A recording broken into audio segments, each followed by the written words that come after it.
Hey, I'm Rachel, and today I'm going to be unboxing a Cute But Deadly Series 2 figurine.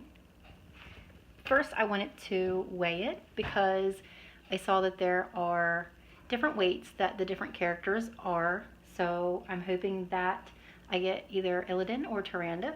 So let's see how much it weighs.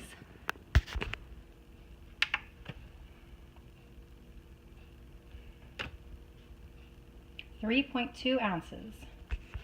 All right, let's give it an unbox. And guess what? We got Illidan. So here he is. Ta-da! 3.2 ounces, so that seems correct. So good luck to everybody out there who is looking for their own, and you may have to end up taking your own scale to some places because Best Buy did not have a single scale in their store.